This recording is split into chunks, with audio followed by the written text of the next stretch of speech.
Folks, thanks a lot for the 70,000 subscribers. You guys are awesome. But we're not stopping here. Let's push it, folks, to 100,000 subscribers. So give that support to the channel and subscribe and hit that like button down below to reach our goal of 153 likes. And now let's go for it.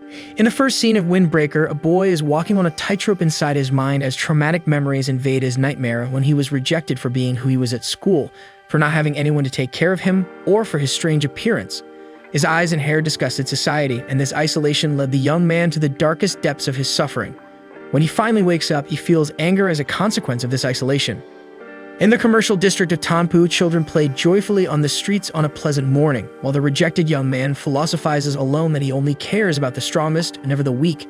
In a quiet street, a group of cowards surrounds a girl, threatening to smash the eggs she bought into the leader's face if they don't leave soon, but she won't do it because it's a waste of food. The leader of the bullies mocks the fact that she likes strong girls, while grabbing the girl's wrists as she tries to leave. Meanwhile, the rejected young man reflects that guys who are weak but think they're strong are the most despicable, and soon encounters a bunch of such guys and asks them to stop bothering the girl. The tallest boy doesn't like the intrusion and tries to punch him, but the young man with strange eyes shows the disgust he feels for bullies of that kind and finishes off a whole gang in the blink of an eye. Not satisfied with the beating, he grabs the leader by the collar and tells him never to forget his name, then says he's Haruka Sakura from Furin High School, the one the weak should avoid and the strong should seek out. With the problem solved, Sakura walks away as if nothing had happened. Then the girl who was saved goes after him and thanks him for the help.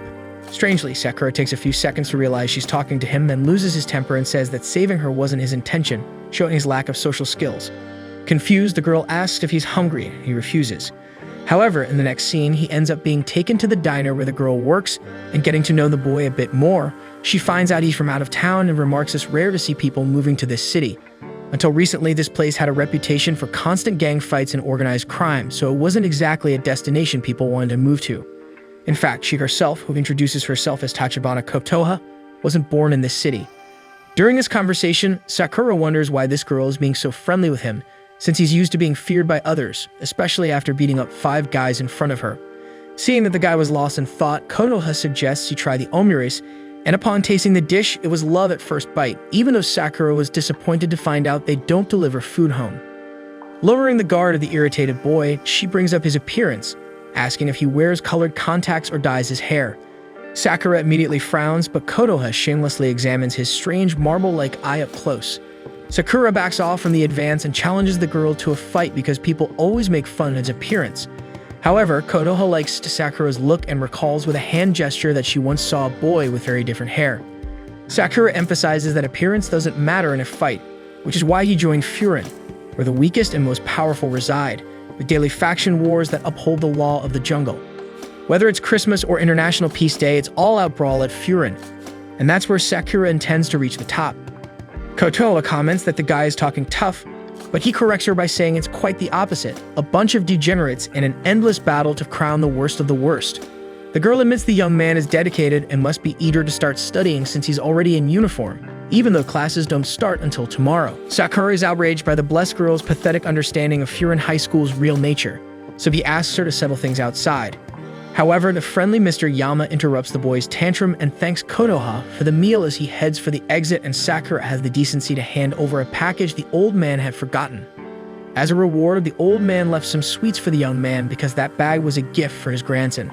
But Sakura's traumas prevent him from understanding why someone would be kind to a strange kid wearing a delinquent uniform. Just to show you the suffering he goes through, once Sakura took a wallet from a guy's pocket to teach him to be more careful, he was unfairly accused of theft. For these and other reasons, Konoha believes Sakura made the right choice in choosing Furin, but she's sure he'll never reach the top, and she still thinks he has to forget about it or no one there will take him seriously. After all, the boy is alone in this war. When they touch on the wound of his loneliness, a trigger is activated in Sakura's mind and he starts to seethe with anger, but Konoha makes it clear before he leaves that he will understand what she's talking about when he meets the members of Furin. On the street of the Amagusa beverage shop, a gang is wreaking havoc everywhere, and the owners of the establishment try to call someone to solve the problem, until Sakura shows up and notices that the insolent guy who got beat up earlier brought some more friends to play on the street. Sakura tries to ignore the gang and cross, but the leader reminds him he hasn't forgotten the name Haruka Sakura, though the Furin newbie forgot his. As they notice the aspect of the boy's hair and eye, All the bullies joined forces to tease him in the way that shaped his life up to this point, with him always being rejected and denied by everyone around him. Faced with relentless scorn, Sakura gave up on being accepted but made up his mind to find some value in himself.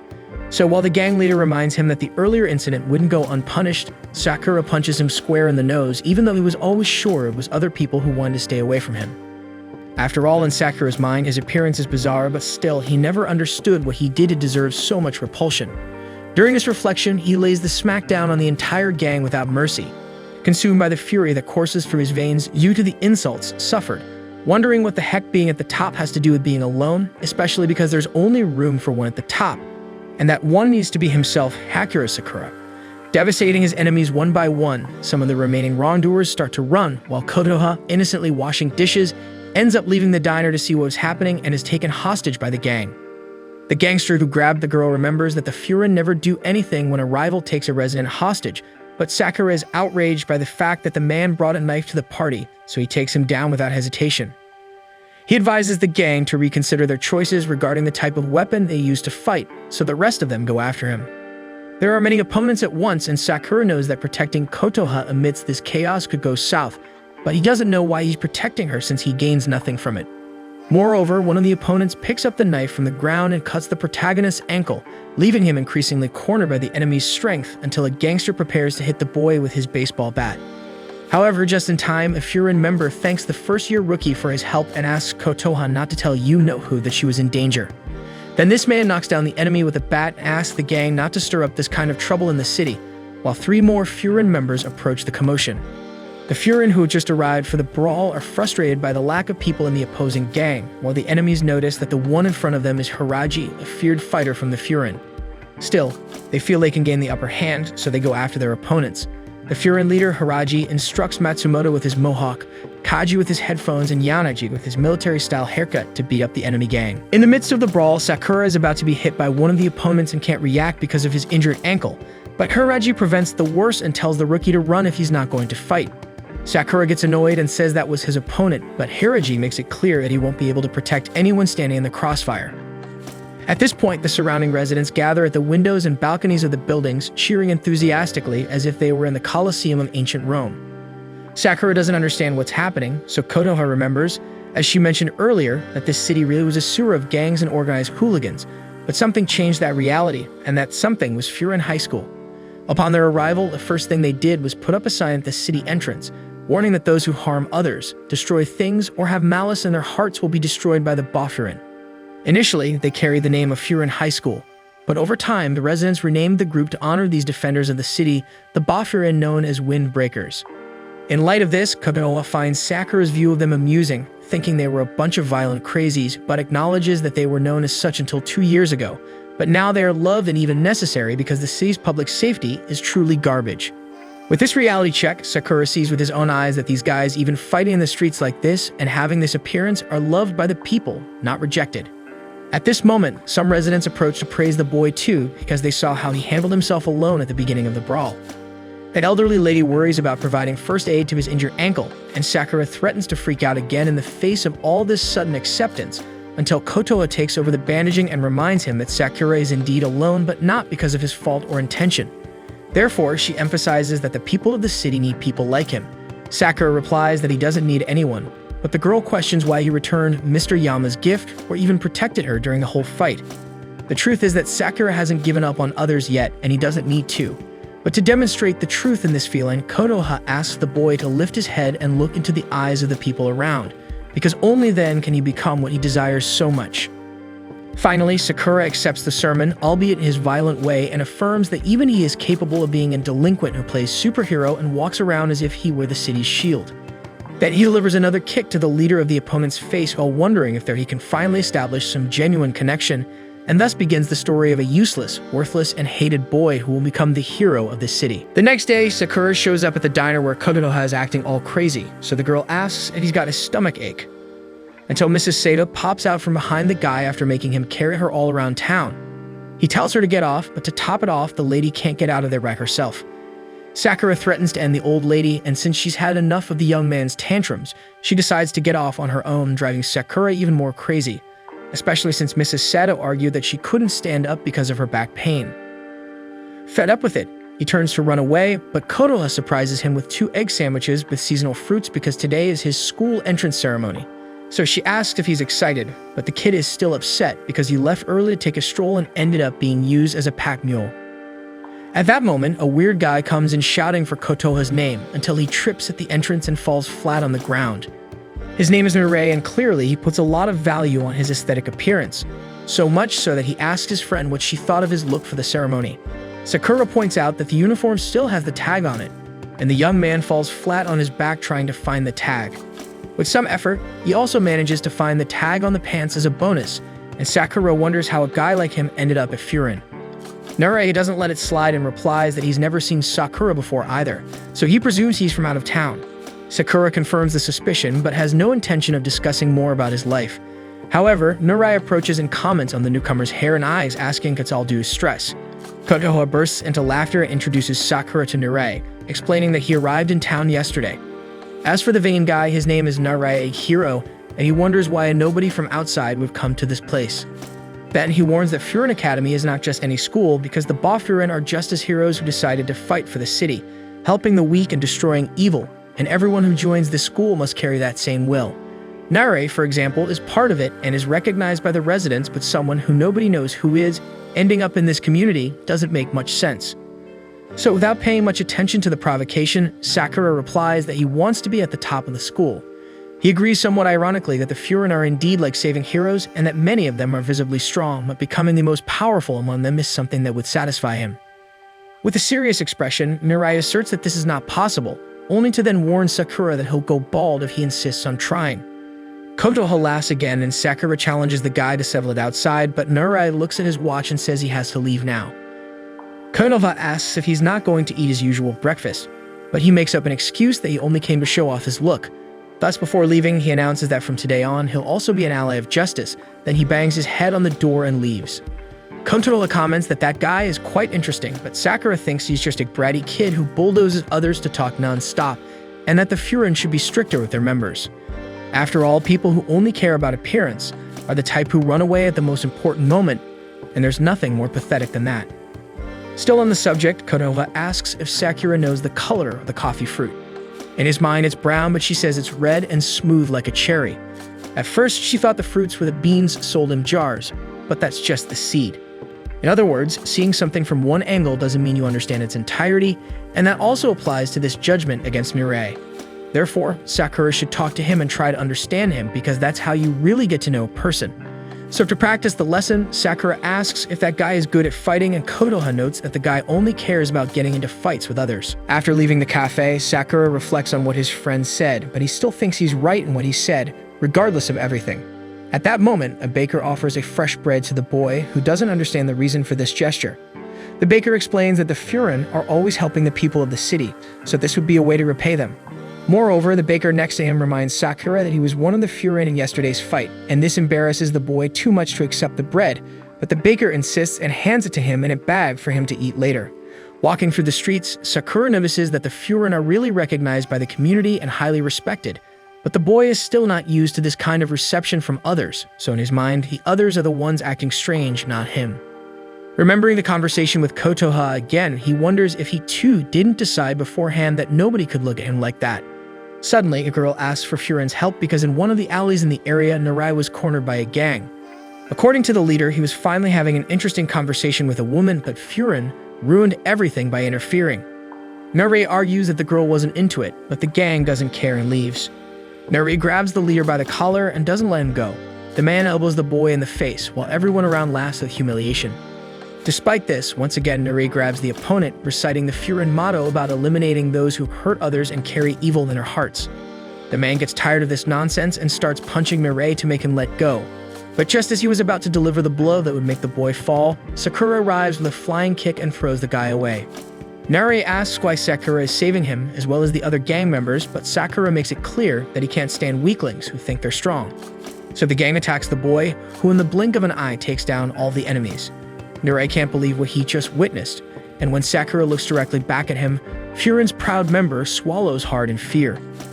As the savior was leaving, Mirai questions if he's frustrated to have such a weak companion in school, but Sakura only responds that everywhere there will always be someone who thinks they're more than they really are, and those kinds of people should wake up to avoid embarrassment. Then Mirai tells how he was frequently beaten up in the gym until one day a Furin member saved him. Mirai thought he would be scared of that guy, but Furin was very nice to him, so the boy wanted to be like one of those guys, strong, kind, and helpful. At that moment, Sakura remembers when he said that those who only care about appearance are the first to run away from a fight, and obviously that wasn't the case with this boy. So he tells the young man that there's no use in crying even if he's weak, and in the end, adds that he's not as pathetic as he thinks. Soon, the girl from earlier appears and asks how the boy is, explaining that she didn't know what would happen when that man grabbed her arm, so Mirai saved her.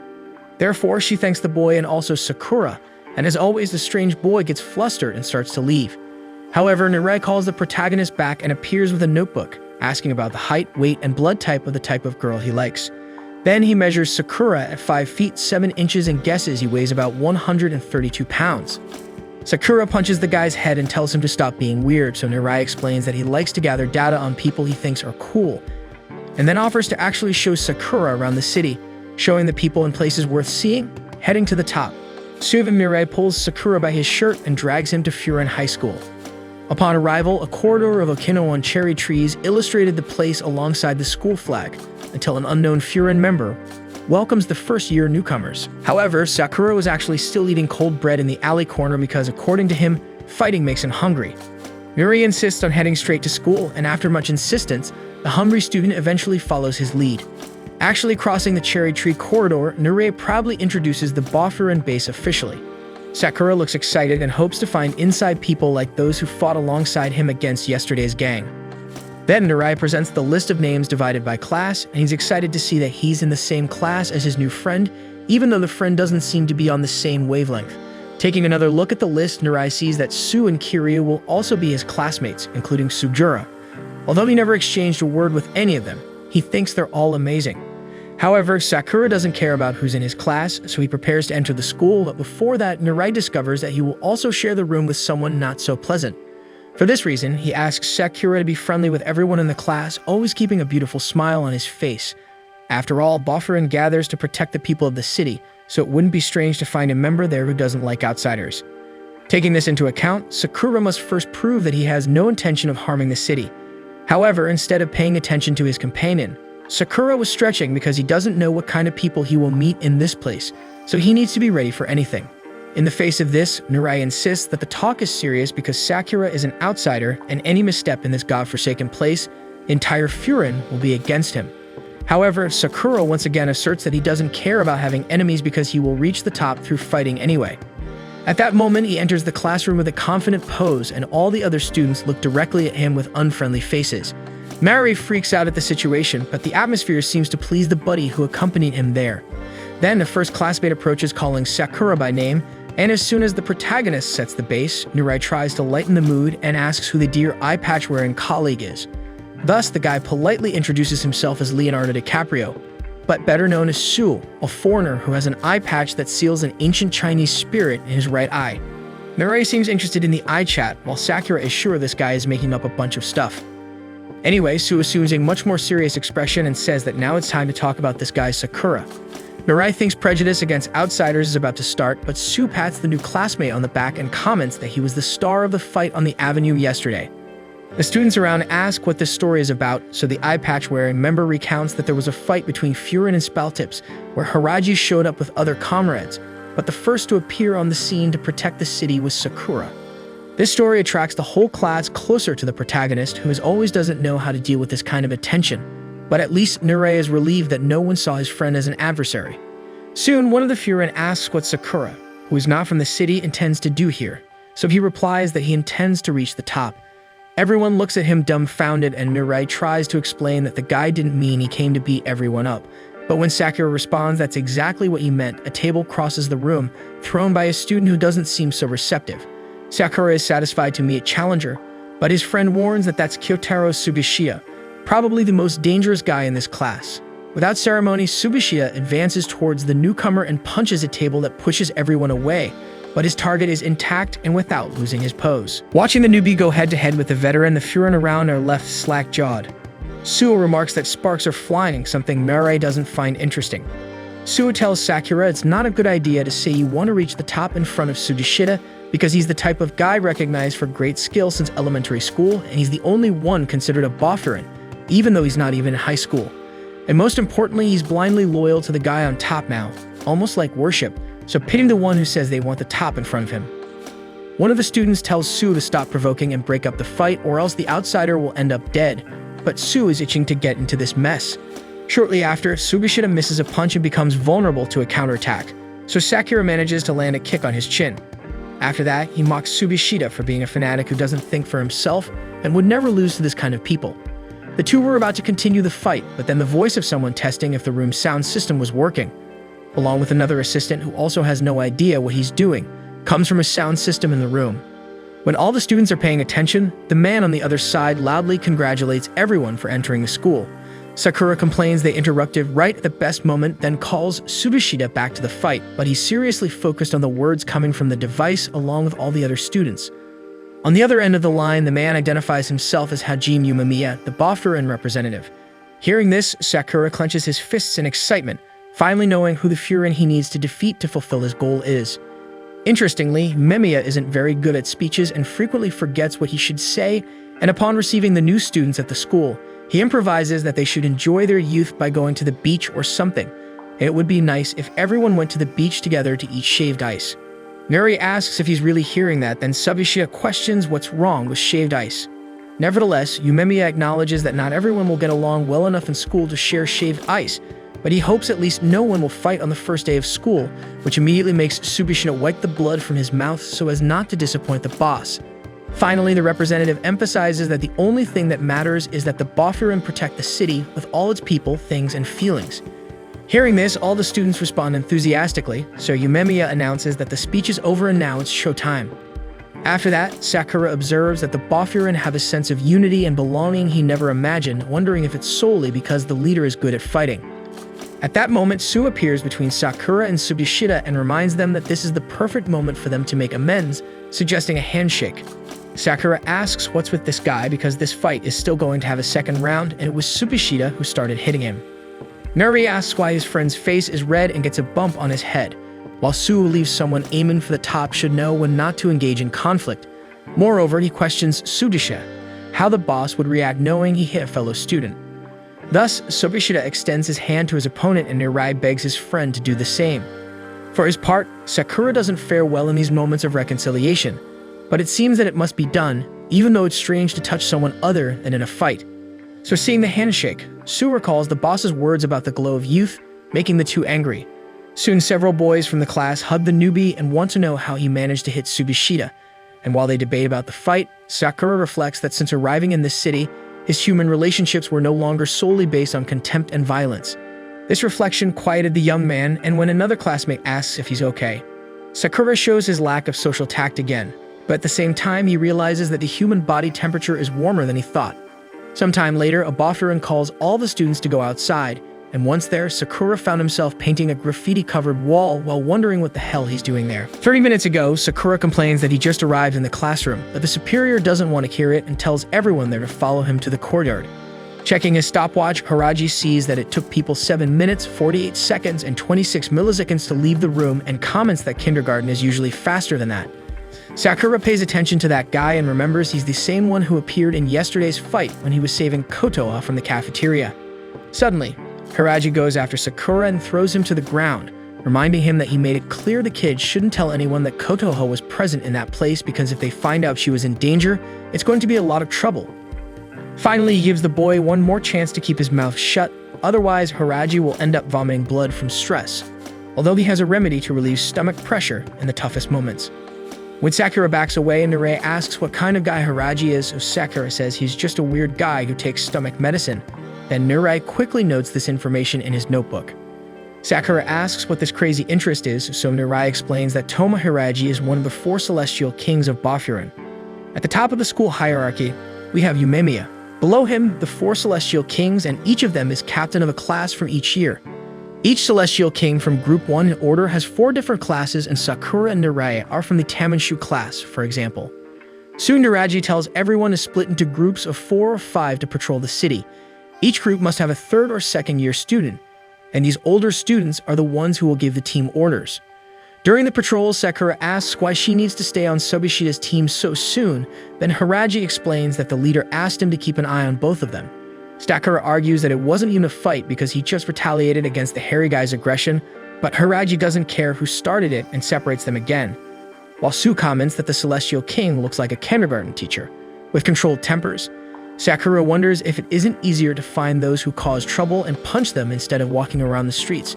But Haraji teaches that Bofurin shouldn't start a fight because their function is to defend the city, not to initiate an offensive within it.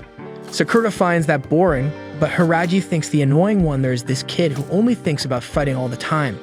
Suddenly, a candle rises somewhat crooked on the stairs, so the Celestial King calls his team to prevent an accident. Sometime later, Sakura is painting the tagged wall, while the owner of the wall says they'll probably tag it again soon. Sakura threatens to throw a fit, but Narai explains that this is also Bofurin's work. As soon as they finish the job, they are rewarded with a taiyaki each, a Japanese fish-shaped cake. Enjoying the sweet treat, Haraji comments that he understands Sakura for being so obsessed with fights because he himself was like that once, but being present in the community and fulfilling its needs is also fun. Then, as they arrive at a tunnel that provides structure for the passage of the metro, Sakura notices that on the other side there is a neighborhood of bars, and at the entrance to this neighborhood, there is a drawing of a dog that, according to him, is horrible. Nuri asks his partner to watch what he says because this is the border between Bofurin's area and another group's. On the other side of the metro tracks, the laws of Furin College no longer apply, but those of Shishitorin, the Lionheads, who have absolute faith and power. Sasakura comments that he liked the ideology of this faction until a boy with a 3-gym uniform appears on the other side of the tunnel, followed by 3 orange coats, the Shishitorin. Theoretically, the Bofurin cannot advance into that territory, and Haraji just hopes the boy can make it across. But when the rivals were about to lay hands on the boy, Sakura and Subishida together prevent it. Narai thinks it's madness for the duo to attack first in enemy territory, but since the fleeing boy is one of theirs, Sakura and Subishida argue that they are actually defending themselves. While Sakura tries to convince his colleague to take on the 2 rivals alone, Arima Yukinari and Kanuma Minoru mock the fact that their colleague is knocked out. Sakura wonders what's up with these guys until an orange coat arrives and scares the lower members. Even Haraji himself goes on high alert with the arrival of the second in command of Shishitorin, Joe Togame. Togame asks what the Furin are doing there, and soon notices the presence of the Celestial King and waves to all the Furin in a way that irritates Sakura with his slowness. Togame asks if the fallen orange coat is the work of the Furin, and everyone sees it as a threat. At this point, Sarwateri wakes up and rants against the opponent, saying that it's against the rules to meddle in others' territory. But Togame hits the boy on the head with the bottle he was holding and soon starts beating him because only the strong are worthy of declaring they have a territory, and Sarwateri showed with this defeat that he is just weak. Seeing that the boy was going to die, Haraji tells the opposing leader to stop. After all, they are from the same team. But Togame declares that this guy is no longer part of his team since he was defeated, and Shishitorin doesn't need losers. Sue comments that these guys don't seem very friendly, while Sakura is fed up with this twisted talk of absolute faith and power. So he approaches the opposing chief to tell them to his face how much the rival faction is a nest of weaklings. With this, the tension around rises to the sky, and Togame asks if they have disappointed the young Furin. The orange coats ask if they should kill the heated Furin, but Togame has a more evil plan than that, like commenting on the funny hair of the young man that looks like a reversey, and saying that he talks so fast that it's annoying. Finally, Togame decides what to do. The hot-headed Furin will stay right where he is while he leaves, but he emphasizes that he now knows Sakura's face, or as he prefers to call it, the face of Reversi. With the departure of Shishitorin, Nurai asks where the comrades' heads would act like that, because this mess will end in war, while Sue adds that he missed the timing to interrupt the tension, and Hiraji is pounding stomach medicine. Later, the Celestial King explains that Togame is one of the Shishitorin who cares most about the territory issue, so he won't let it go lightly, but that it's Hiraji's own fault for not acting first, and so he apologizes. Finally, he collects the boy from Gymnasium 3, Sasaki, and takes them all back to school. Arriving there, Hiraji knows he has to tell Yumimiya everything, which directly attacks his stomach, and Sakura wonders if it's really that bad to talk to the boss because he seemed friendly earlier. So they open the door and arrive at a rooftop with a friendly decoration. while the leader of the Furin cultivated his garden and seemed proud of the eggplant and bell pepper. And Sugi announces that there will be a Furin barbecue this summer. Hearing this, Sakura thinks this guy seems like he's from elementary school. Hey folks, we're kicking off the new anime season, and if you enjoyed this anime and want to see more of it, go ahead and hit that like button down below. And don't forget to subscribe to the channel. We need your support to reach our goal of 70,000 subscribers. Every subscription counts and helps us grow our community. Catch you next time.